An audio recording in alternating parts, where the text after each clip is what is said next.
It's time to invite the finance panel up on the stage. Ladies and gentlemen, all the lovely creators who are a part of the finance panel, I request you to please come up on the stage. Starting with, ladies and gentlemen, तालियों की आवाज कम नहीं होनी चाहिए. Can we all put our hands together for Mr. Prasad Laneway, Mr. Rishabh Jain, Abhishek Kar, Sachin Saxena, Tarun Malhotra, and Neeraj Joshi. Ladies and gentlemen, everybody in the audience, can we all put our hands together for our finance panelist? Everybody, ऐसे तो बात नहीं बढ़ेगी. All the lovely people in the audience, can we all put our hands together for the entire team up on the stage?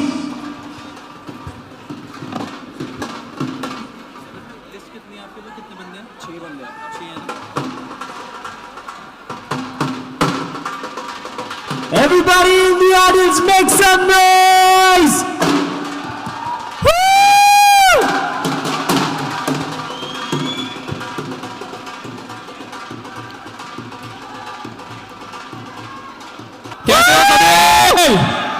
जोरदार! अच्छा, आप में से कितने लोग हैं जो लॉसेस कर करके परेशान है? जोर से चिल्लाओ. गजब गजब का जोश है. आप में से कितने लोग हैं जो स्टॉक पकड़ते हैं, जहां से पकड़ते हैं वहीं से पलट जाता है?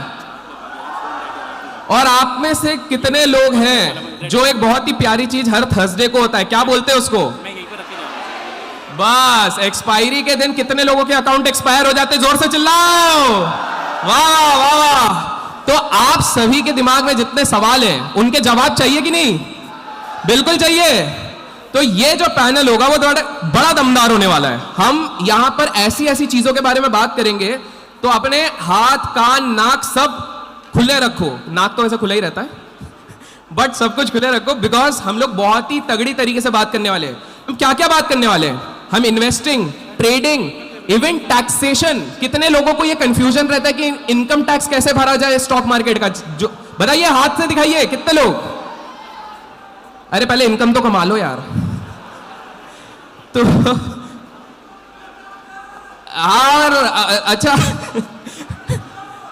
अच्छा, एक काम करते, मेरे को तो लग रहा है, देखो एक हैक निकाला है जो आनंद भाई ने निकाल लिया था. बोले 2 नाम लेने बस अपन को. अरे क्या बात है, क्या बात है. तो बस we are about to start this exciting panel. कितने लोग एक्साइटेड है? जोर से. बहुत बढ़िया, बहुत बढ़िया. तो we are just going to start. मैं solid dot to dot questions पूछूंगा. हमारे साथ है और मैं एक एक करके सबको चाहूंगा कि इंट्रोडक्शन दे. तो ऋषभ भाई आपसे चालू करा जाएगा एंड एक एक करके क्विक इंट्रोडक्शन. जोरदार तालियां हो जाए इनके लिए गाइस, कम ऑन. बहुत ऋषभ भाई एक एक करके. इंट्रोडक्शन नहीं देता हूं. इस लवली ऑडियंस के लिए मेरी 2 पंक्तियां कहता हूं. सूरज को दीपक दिखाया नहीं जाता, सूरज को दीपक दिखाया नहीं जाता, परिंदों को उड़ना सिखाया नहीं जाता. मशवरा क्या दे तुम्हें, तुम खुद ही माहिर हो. मशवरा क्या दे तुम्हें, तुम खुद ही माहिर हो. जो रास्ते खुद बनाते हैं उन्हें रास्ता दिखाया नहीं जाता. नमस्कार. तो यहाँ पर काफ़ी कुछ इंटरेस्टिंग चीज़ें यहाँ पर बात करने वाले हैं. जनरली जिनको नहीं पता उनको बताऊँ कि मैं लॉन्ग टर्म इन्वेस्टिंग के बारे में बात करता हूँ, स्कैम्स के बारे में बात करता हूँ, बिजनेस केस स्टडीज़ के बारे में बात करता हूँ. So looking forward to this session. So yeah thank you so much. Hello everyone, मेरा नाम है नीरज जोशी. मैं देहरादून उत्तराखंड से हूँ और पिछले 8 साल से मैं स्टॉक मार्केट में काम कर रहा हूँ. हमारा एक यूट्यूब चैनल भी है नीरज जोशी के नाम से ही, जिसपे जो कुछ मैंने पिछले 8 साल में सीखा है वो मैं वहाँ पे सिखाता हूँ. और यही मेरा इंट्रोडक्शन है. Hello everyone, my name is Tarun Malhotra, and first of all, how's the Josh guys? Woo! So I make videos on finance, so you can search me on Instagram with the name of Tarun Malhotra. नमस्कार सभी को. मेरा नाम सचिन सक्सेना है. By profession I am a practicing chartered accountant. और share market से जुड़े हुए जितने भी टैक्सेशन के इश्यूज हैं मेरे यूट्यूब चैनल एक्सपर्ट ही सचिन पर आपको मिल जाएंगे. और यहाँ पे भी आप किसी तरह की भी क्वेरी टैक्सेशन रिलेटेड पूछ सकते हैं इस पैनल पर. Thank you. तो गाइस एक्साइटेड? अरे come on, excited? Great great great. सीधे सवाल जवाब के साथ शुरू करते हैं, हमारे पास काफी अच्छे फाइनलिस्ट हैं। तो सबसे पहला सवाल जो आप लोगों के दिमाग में आ रहा होगा, मैं प्रसाद भाई से शुरू कर। सो प्रसाद भाई रेडी? Ready ready. एक बार नमस्कार बोल दीजिए यार। नमस्कार। क्या बात है प्रसाद भाई, आजकल ना काफी सारे इवेंट्स हो रहे हैं मार्केट में। कोई रिपोर्ट निकाल देता है, मतलब नाम नहीं लेंगे, रिस्की है। कोई रिपोर्ट निकालता, अभी आए दिन खबर आई कोई बैंक बाहर की कुछ हो गया उनको, कुछ कुछ नाम नहीं लेंगे। फिर एक कोई ग्रुप ऑफ स्टॉक्स है, उसमें कुछ कुछ होता रहता है। एक चीज बताइए, काफी सारे लोग यहां पर जो आए हैं वो इन चीजों से परेशान है कि नहीं है? यस और नो? तो काफी लोग परेशान है।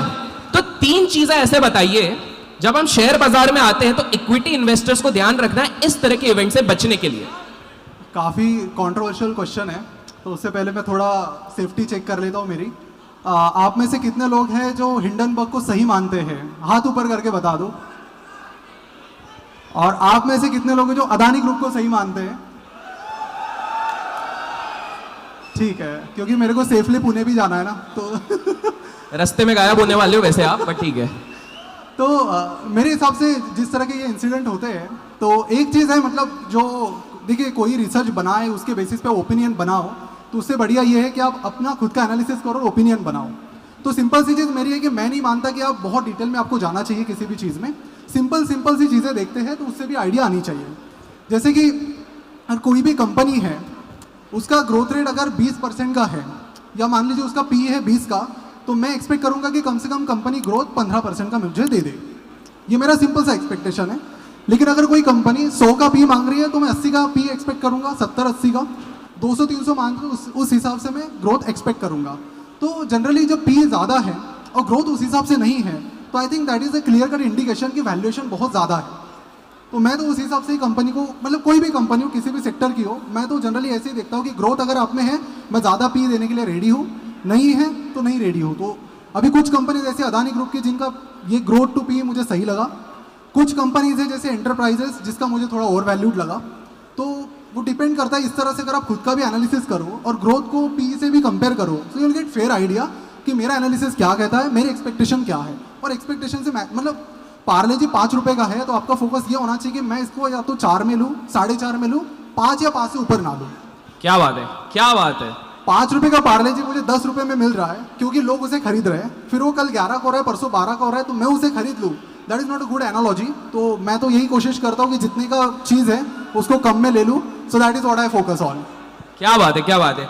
इसी से एक सवाल ऋषभ जी के लिए आया है। ऋषभ जी, टैक्सेशन का समय करीब आ रहा है, काफी सारे इधर जो लोग बैठे हुए हैं उनके दिमाग में ये सवाल उठता है कि यार जब हम शेयर मार्केट के रिलेटेड टैक्सेशन की बात करें तो उसमें क्या क्या चीजें होती हैं, जैसे कि कुछ लोग ट्रेडिंग करते हैं, कुछ लोग निवेश करते हैं, कुछ लोग डेरिवेटिव्स करते हैं। तो क्विकली अगर आप ब्रीफ कर सकें कि इसका टैक्सेशन सिस्टम कैसा है।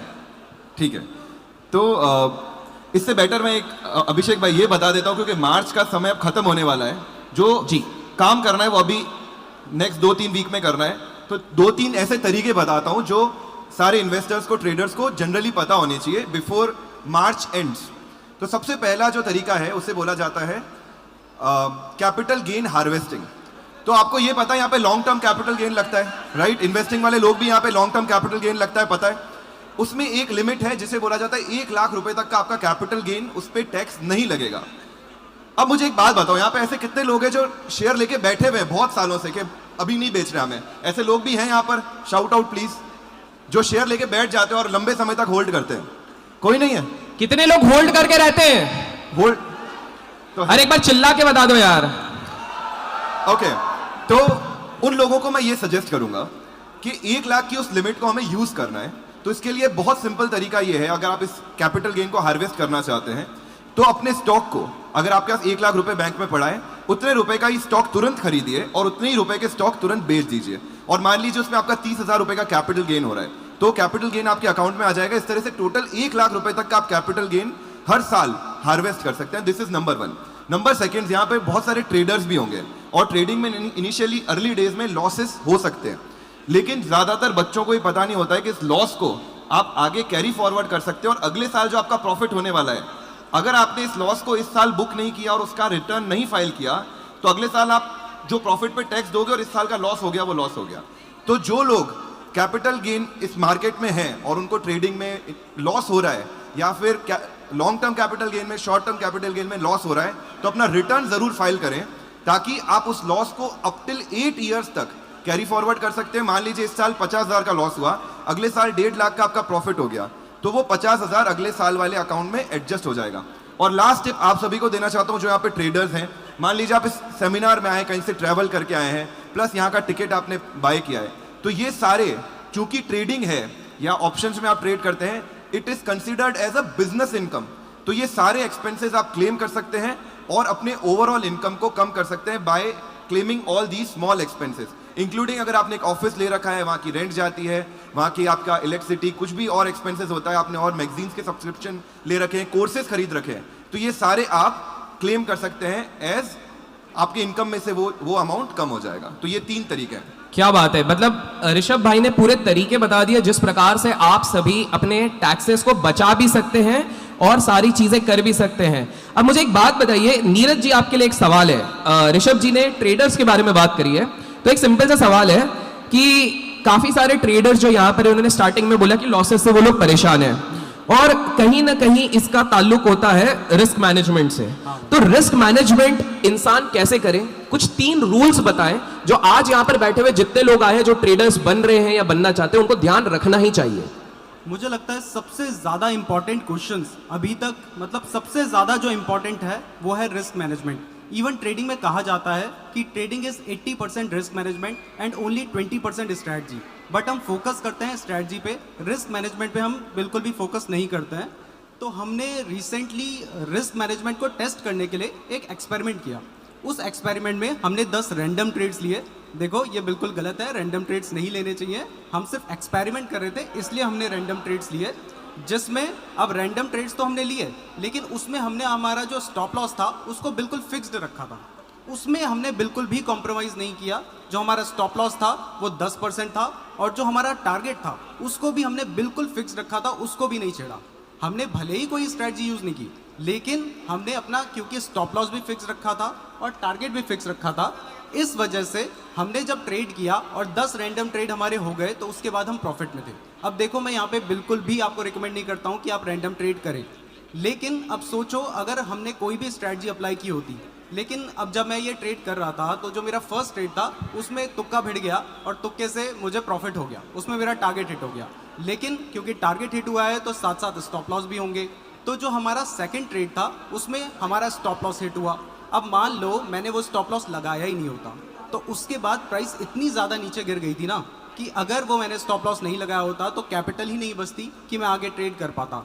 इसलिए सबसे ज़्यादा इंपॉर्टेंट है, आप 6000 लोग यहाँ पे सुन रहे हो, अगर आप में से 60 लोग भी इस बात को मान लो, 1 महीने ट्राई करके देखो, अपने स्टॉप लॉस और टारगेट को बिल्कुल फिक्स्ड रखो, उसमें कॉम्प्रोमाइज़ मत करो। जब आप आगे चल के थोड़ा सा आपको एक्सपीरियंस हो जाएगा उसके बाद आप थोड़ा बहुत एडजस्टमेंट कर सकते हैं, लेकिन अभी जब आप नए हो तो उस टाइम पर सबसे ज़्यादा ज़रूरी है कि आपको अपना स्टॉप लॉस फिक्स रखना है, अपना टारगेट फिक्स रखना है। अब क्योंकि देखो आपने एक बार ट्रेड नहीं करना है, एक दिन के लिए ट्रेड नहीं करना है, ट्रेडिंग के आगे भी आपने ट्रेड करना है, ट्रेडिंग से पहले भी आपने ट्रेड किया था।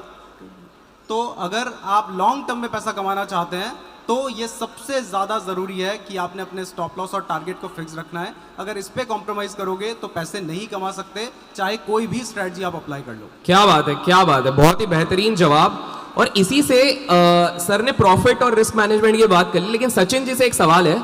सचिन जी आप एक चीज़ बताइए कि इधर काफ़ी सारे ट्रेडर्स और इन्वेस्टर्स बैठे हुए हैं, सिंपल सा क्विकली अगर आप बता सके कि किस प्रकार के आईटीआर, बिकॉज आईटीआर फाइलिंग करनी रहती है, किस प्रकार के आईटीआर का इनको ध्यान रखना चाहिए for trading and investing. Rishabh ji ने बताया काफ़ी सारा, कैपिटल गेन, शॉर्ट टर्म और लॉन्ग टर्म। बेसिकली जब हम ट्रेडिंग करते हैं शेयर मार्केट्स में, हम अक्सर सोचते हैं कि हमें जब प्रॉफिट होगा या बहुत ह्यूज होगा तभी हमें इनकम टैक्स रिटर्न भरनी है, जबकि लॉस के केस में भी बताया है कि आईटीआर भरना मैंडेटरी है, तभी वो लॉस कैरी फॉरवर्ड होगा और उसका बेनिफिट आप नेक्स्ट ले पाएंगे। ज़्यादातर लोग शॉर्ट टर्म में बचने के लिए आईटीआर 1 या कोई गलत आईटीआर भर देते हैं जो प्रोसेस भी नहीं होता है। तो जो ट्रेडर्स हैं उनके लिए आईटीआर 3 जो अपनी बिजनेस इनकम दिखाते हैं शेयर्स को, अगर आप शेयर्स को एज कैपिटल गेन दिखा रहे हैं तो कैपिटल गेन के लिए आप आईटीआर 2 का फॉर्म ही भरें और प्रॉपर डीमेट स्टेटमेंट को डाउनलोड करके वहाँ लिखा हुआ आता है कि आप शॉर्ट टर्म में हैं या लॉन्ग टर्म में हैं। आपको खुद कैलकुलेशन नहीं करनी है। आप इसे जीरोधा से या ग्रो अप ऐप, बहुत सारे ऐप हैं जो ऑटोमेटिक आपको कैपिटल गेन की स्टेटमेंट डाउनलोड करके देते हैं ऑटोमेटिक, जिसके बेस पे आप ITAR 2 या ITAR 3 खुद भर सकते हैं। Thank you. क्या बात है। तो अब हमको ये भी पता लग गया कि ITR कौन सा भरना है। अब एक मुद्दे के सवाल पे आते हैं जो मैं तरुण जी से पूछूंगा। अच्छा, कितने लोग इधर बैठे हैं जो रिच बनना चाहते हैं? जोर से चिल्ला दीजिए। स्वाभाविक सी बात है, इसीलिए शायद आप लोग इधर आए हैं। तो तरुण जी, एक सिंपल सा सवाल है, इतने लोगों ने चिल्लाया है, सबको पैसा बनाना है, कितने करोड़ बनाने हैं? चिल्ला के बताओ कितने? 700 करोड़। इतने की अडानी में हाइपर सर्किट लगा दो। अच्छा, बहुत कमाल है, बहुत बढ़िया। तो तरुण जी, सिंपल सा सवाल है, 3 तरीके बताइए। आज अगर इतने सारे लोग आए हैं, उनको अगर रईस बनना है, रिच बनना है, तो 3 क्विक टिप्स बताइए जो सब फॉलो कर सकते हैं to become rich. Nice question. ठीक है, मज़ा आ गया। वैसे अगर कोई मंत्र होता रिच होने का तो आजकल आई थिंक सारे ही हम रिच होते हैं, राइट? बट हाँ, फर्स्ट मेरा होगा कि सेट योर टारगेट्स, क्योंकि आजकल के यूथ को ये पता ही नहीं होता कि करना क्या है। वो हम सारे एक दूसरे को फॉलो करते हैं कि यार चल वो ट्रेडिंग कर रहा है, वो ये कर रहा है, उसको हम भी करते हैं, हम पैसा कमा लेंगे। पर उन्हें बेसिकली ये देखना कि उनको क्या पसंद है, व्हाट दे लव, राइट? उनको किससे मतलब खुशी मिलती है। आई थिंक 2 तरह के यूथ ही आगे लाइफ में कुछ कर पाते हैं, पैसा बना पाते हैं। फर्स्ट होते हैं जिनको कॉलेज टाइम पे चुल हो जाती है कि यार पैसा कमाना है और कुछ बनना है, रिलेशनशिप्स और ये तो चलो बाद में देखेंगे, जब पैसा आ जाएगा तो सब कुछ अपने आप पीछे सारे ही आ जाएंगे, राइट? और सेकंड होते हैं जिन्होंने हार्ड टाइम देखा होता अपनी लाइफ में, लाइक जिनके पेरेंट्स ने इतना हार्ड वर्क करा होता है और वो उन्होंने देखा है कि यार उनके फादर मतलब अपने शौक पूरे नहीं करते, जस्ट उनका शौक पूरे करने के लिए कमाते हैं। तो हाँ, वो उनके अंदर भी वो फीलिंग आ जाती है, यार कुछ करना है, मैं अपने टाइम पे ये हार्ड वर्क मतलब कुछ करके दिखाऊंगा। तो हाँ, फर्स्ट हो गया सेट योर टारगेट्स। फिर सेकंड आ जाता है डू हार्ड वर्क। अब आपने टारगेट तो सेट कर लिया, राइट? पर अब उस पर तुम्हें अपना बेस्ट देना है यार, उस पर अच्छे से काम करो, अपना फुल टाइम दो, इधर उधर ध्यान मत दो, अपना हार्ड वर्क करो बेस्ट वाला। और फिर उसके बाद थर्ड आता है पेशेंस। टाइम लगता है, देखो सक्सेस में आप काम करते रहो, सक्सेस बहुत टाइम लेती है, तो अपना बेस्ट दो और वही है, कर्म करते जाओ, फल की इच्छा ना करो, ये तो सब जानते हैं, राइट? तो ये मेरा आंसर है। बहुत ही बेहतरीन तरीके से बताया। और गाइज, आप लोगों के इंस्पिरेशन के लिए बता दूं कि यहाँ पर मैक्सिमम जितने स्पीकर्स बैठे हैं, जितने एजुकेटर्स बैठे हैं, वो भी काफ़ी हम्बल बैकग्राउंड से हैं। चाहे पुष्कर जी हो, चाहे विनीत जी हो, चाहे कोच BSR सर हो, चाहे हिमेश जी, उनकी पूरी फैमिली हो, गुंजन जी हो, या फिर इवन हमारे महात्मा जी की बात करें, इवन आशुतोष आया है, आशुतोष की बात करें, जितने घनश्याम जी, सुभाषीष जी, इवन हमारे आनंद भाई, यार मतलब हर बंदे ने अपने लाइफ में कुछ ना कुछ किया है। ऋषभ भाई हो, प्रसाद भाई हो, सबने किया हुआ है। तो ये आज आपके लिए एक इंस्पिरेशन सेट होना चाहिए कि हार नहीं माननी। कितने लोग हार नहीं मानेंगे? बस इतने, बाकी सब हार मान जाओगे? हार नहीं माननी है। और इसी के साथ कारवा को कंटिन्यू करते हैं। नीरज जी, आपसे एक और सवाल है। देखिए, आजकल ना एक बहुत बढ़िया चीज चल रही है कि उसमें आप अंगूर डालते हो तो तरबूज निकलता है। अच्छा, उसको एल्गो ट्रेडिंग बोल रहे हैं शायद लोग।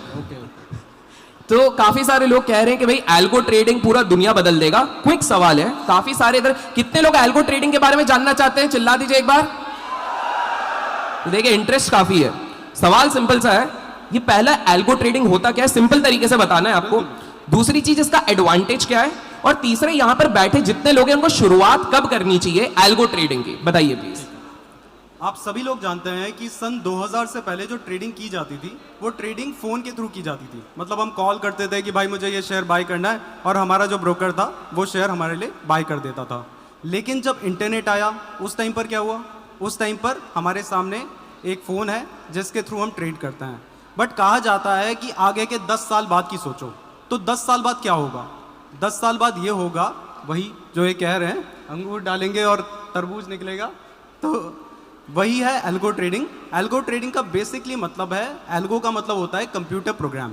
तो इसमें जो ट्रेड होगा वो आपको खुद लेने की ज़रूरत नहीं है। आपने एक बार सेट कर दिया कि यहाँ पे मैंने शेयर बाय होना चाहिए, यहाँ पे मेरा शेयर सेल होना चाहिए, वो ऑटोमेटिकली बाय भी हो जाएगा और सेल भी हो जाएगा।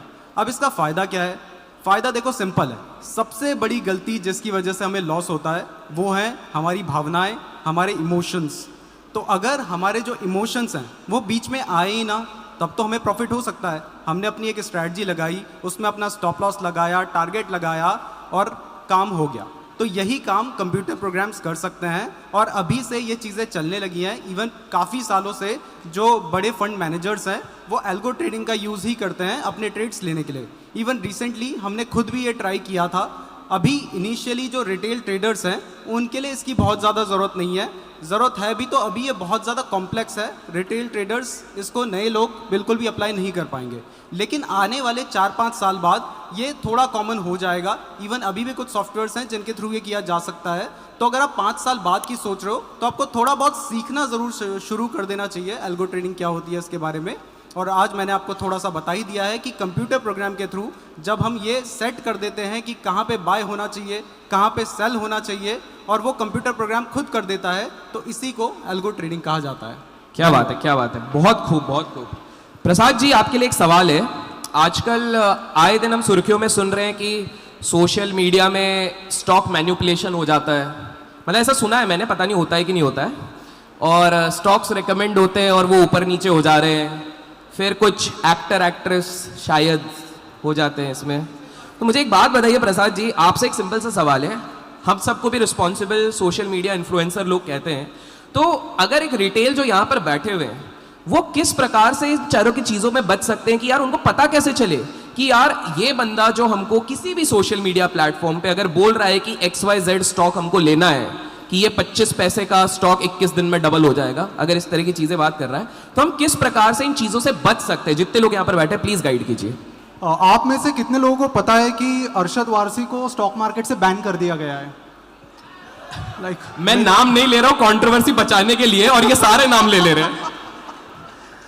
तो देखिए, मैं मानता हूं कि यहाँ पे जितने भी लोग हैं, अगर जैसे कि उन पर जो आरोप है कि उनका एक ट्वीट था कि मैंने स्टॉक मार्केट से कुछ भी नहीं कमाया, मेरा सारा पैसा डूब गया। वही दूसरी ओर सेबी का जजमेंट आता है कि इन्होंने 60 लाख रुपए कमा लिए, इसलिए हम बैन कर रहे हैं। तो इन्होंने किया क्या कि एक कंपनी है साधना ब्रॉडकास्ट, साधना टीवी देखते होंगे आपके घर में, वही ब्रॉडकास्ट करती है वो। तो इनको 50 करोड़ की ये कंपनी है। अब 50 करोड़ की कंपनी, तो इसमें जो डेली ट्रेडिंग होती है वॉल्यूम, वो हार्डली 50-60 लाख रुपए का होता है, कभी कभार 1 करोड़ का। यहाँ पे जितने भी लोग बैठे 2-2 हज़ार रुपये अगर इन्वेस्ट करें तो अभी के अभी ये स्टॉक मैनिपुलेट होगा। सीरियसली मत लीजिए, एग्जाम्पल के लिए बता रहा हूँ। तो इसमें क्या है कि इन्होंने, कई सारे ऑपरेटर रहते हैं, 50-60 लाख रुपए इन्होंने डाल के स्टॉक प्राइस को बढ़ा दिया। अब प्राइस बढ़ गई, 5 की 10 रुपये हो गई। तो लोगों को इन्होंने मैसेज करके बताया कि एक बहुत बड़ा इनको कॉन्ट्रैक्ट मिल गया है 1000 करोड़ का। यूएस की कंपनी इनसे 4 मूवीज बना रही है। साधना वाले जो भक्ति संगीत वाले, वो अभी मूवी बनाएंगे। लोगों ने मान लिया, फिर यूट्यूब पे उसकी एड वेड चली गई। लोगों ने मान लिया कि हाँ यार बात तो सही कह रहा है, कि कहा मतलब मूवी में पैसा डाल देते हैं तो नहीं, कुछ तो डायरेक्टर नहीं बन पाए, तो इन्वेस्टिंग के जरिए डायरेक्टर बन जाते हैं। तो कई सारे लोगों ने फिर पैसा डाल दिया। इन्होंने प्राइस इस कंपनी का, ये प्रॉफिट में ही नहीं है कंपनी, फाइनेंशियल 2021 में 11 लाख रुपए का इसका लॉस है। 22 की बात करूं तो 18 लाख रुपए का इसका प्रॉफिट है। अब बताओ आप कि इसका वैल्यूएशन कितना किया इन्होंने? 50 करोड़ से इसको लेके गए ये 350 करोड़ पर। एक कंपनी जिसका प्रॉफिट कभी 20 लाख रुपए के ऊपर नहीं जा रहा है, इसको ये लेके, आप पी निकालो 304। ये तो मतलब हिंडनबर्ग को तो इन पे भी करना चाहिए रिसर्च, सही में। तो सही में मतलब अगर कोई करके शॉर्ट करते तो वही बहुत पैसा कमा लेता।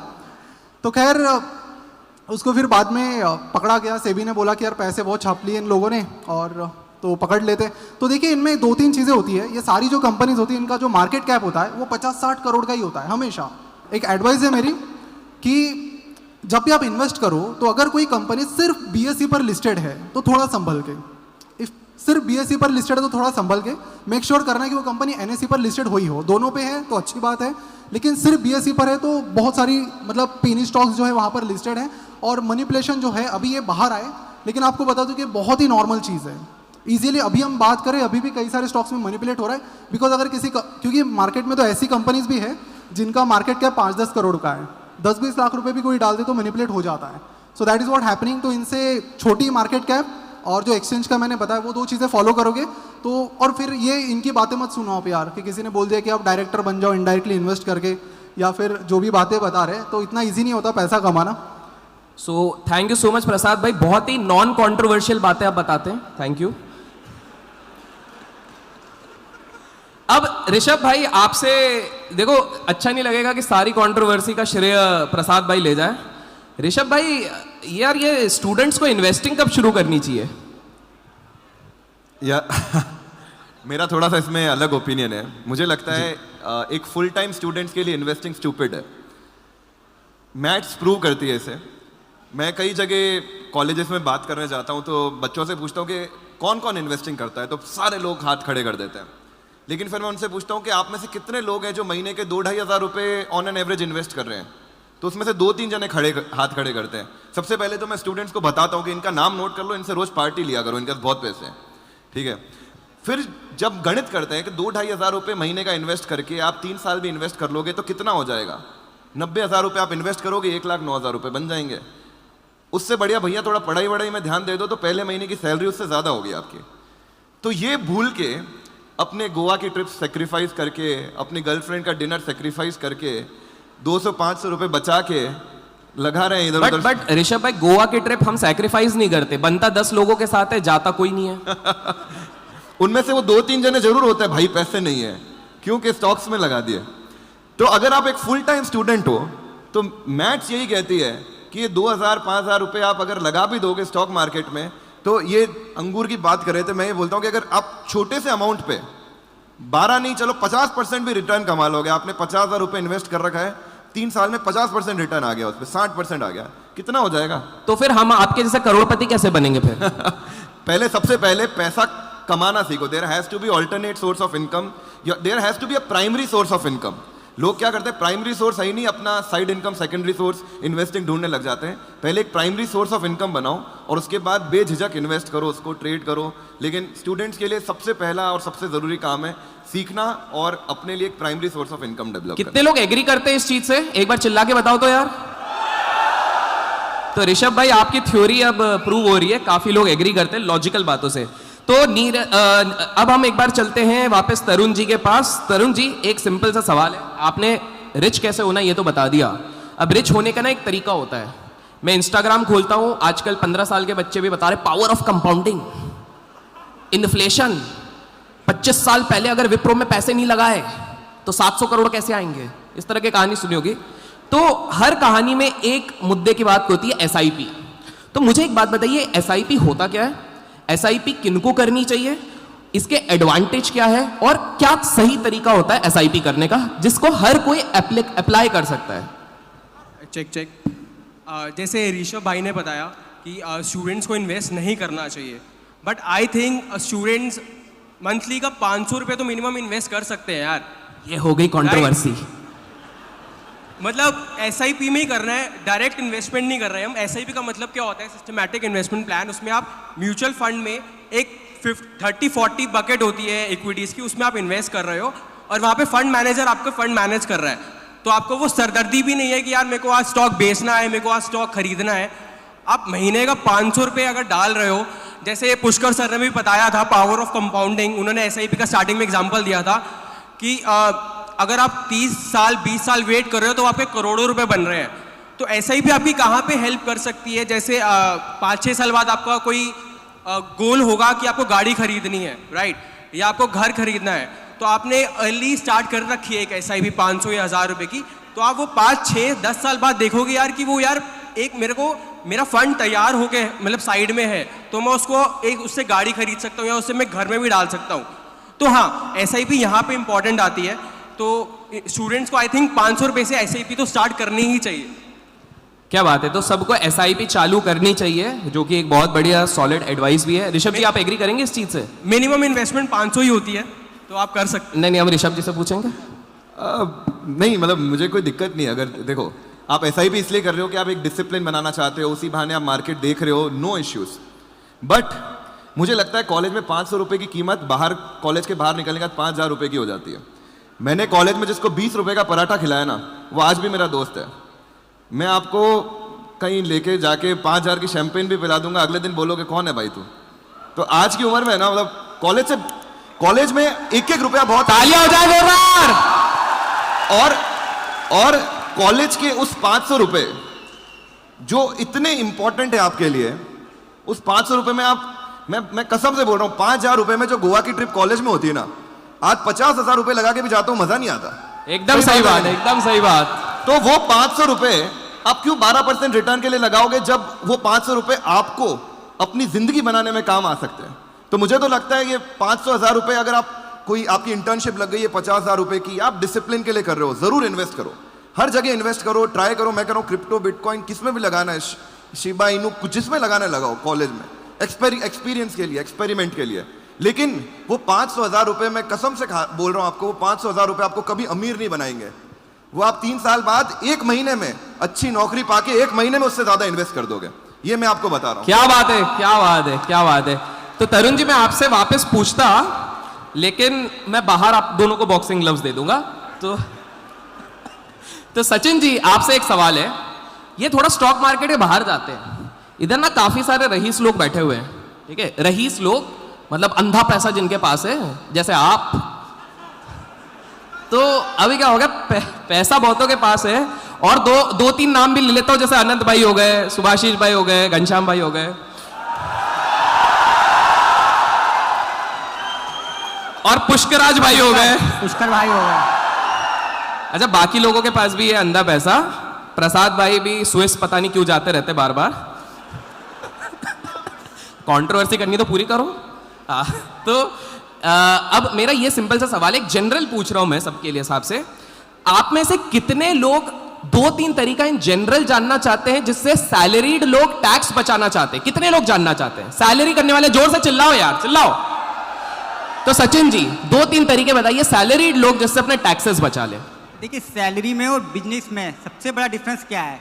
बिजनेसमैन पूरे साल एंजॉय करता है, साल के आखिरी में मन करता है टैक्स का, देता है तो ठीक, नहीं देता तो नहीं।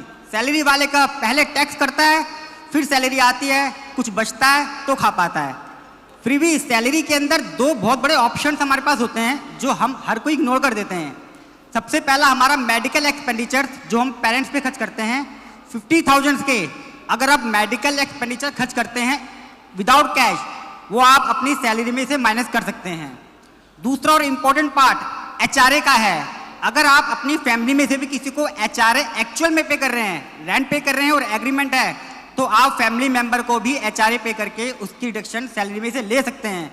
प्रोवाइडेड जो न्यू टैक्स रिजाइम है, उसमें भी कम से कम 70 ऐसी डिडक्शंस हैं जो न्यू टैक्स रिजाइम में भी हमें मिलती हैं, जिसका बेनिफिट हम ले सकते हैं। क्योंकि कई लोग यूट्यूब पे भी ये कह रहे हैं कि न्यू टैक्स रिजाइम में किसी तरह की डिडक्शन नहीं मिलेंगी, जबकि इनकम टैक्स के अंदर 70 ऐसी डिडक्शंस हैं जो न्यू टैक्स रिजाइम में मिलेंगी। यानी कि 7.5 लाख का टैक्स तो माफ है ही, साथ में 70 के साथ साथ आपकी 15 लाख तक की सैलरी माफ हो सकती है अगर हम वो डिडक्शंस ले लेते हैं तो। Thank you.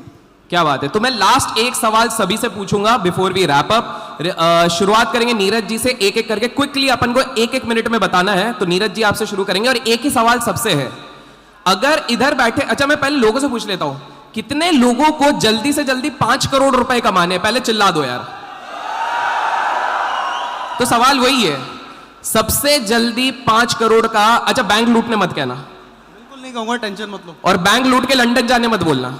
नहीं, वो भी नहीं। हाँ, तो आप बताओ सबसे जल्दी, इधर इतने सारे लोग बैठे हैं, उनको 5 करोड़ रुपए कमाने, तो आपकी क्या टिप होगी? 1 मिनट के अंदर बताना है। ठीक है, तो देखो, अगर आपको 5 करोड़ रुपए कमाने हैं तो सबसे पहले स्टॉक मार्केट में एकदम से मत घुसना, क्योंकि स्टॉक मार्केट से पैसे कमाने के लिए भी ना आपको कहीं और से पैसे कमाने पड़ेंगे, क्योंकि तभी तो आप जाके इन्वेस्ट करोगे।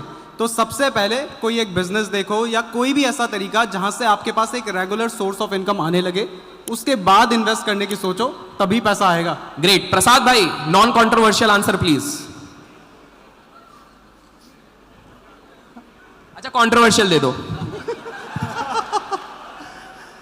वही यार, मतलब एक जैसे ऋषभ भाई ने बोला कि एक स्ट्रॉन्ग इनकम सोर्स हो जहां से, मतलब मैं जितने भी बड़े बड़े इन्वेस्टर्स देखता हूँ हु हैव मेड बिलियंस, मैं मिलियंस की बात नहीं कर रहा हूँ, बिलियंस की बात करो। वॉरेन बफेट ले लो, पीटर लिंच ले लो, या फिर वॉरेन बफेट के पार्टनर चार्ली मंगर है। इंडिया में भी अगर देखते हैं बड़े बड़े प्लेयर्स, डॉली खन्ना है वगैरह, सो इनका एक बहुत स्ट्रॉन्ग इनकम सोर्स था। वॉरेन बफेट ने स्टॉक मार्केट से पैसा कमाने से पहले उनकी एक इन्वेस्टमेंट फर्म थी, वहां से पैसा कमा लिया पहले, फिर उसको फिर स्टॉक मार्केट में डाल के बहुत तेजी से बढ़ा लिया।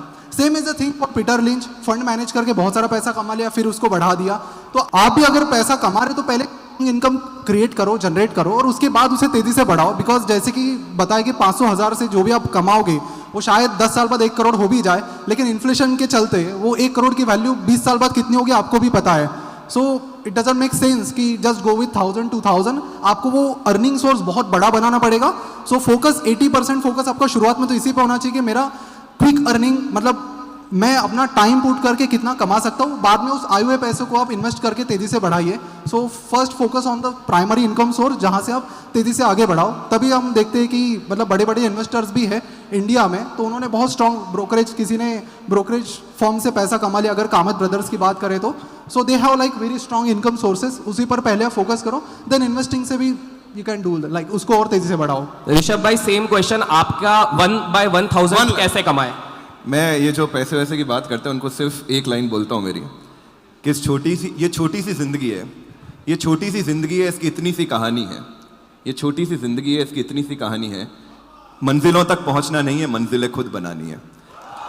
वाह वाह वाह वाह। और अगर मंजिल है बनानी तो डोंट इन्वेस्ट इन डैश, छोड़ो। अब आपसे सेम सवाल है, 5 करोड़। मैं भी वही कहूँगा कि किसी डायरेक्ट स्टॉक मार्केट में मत घुसो या ऐसा कुछ।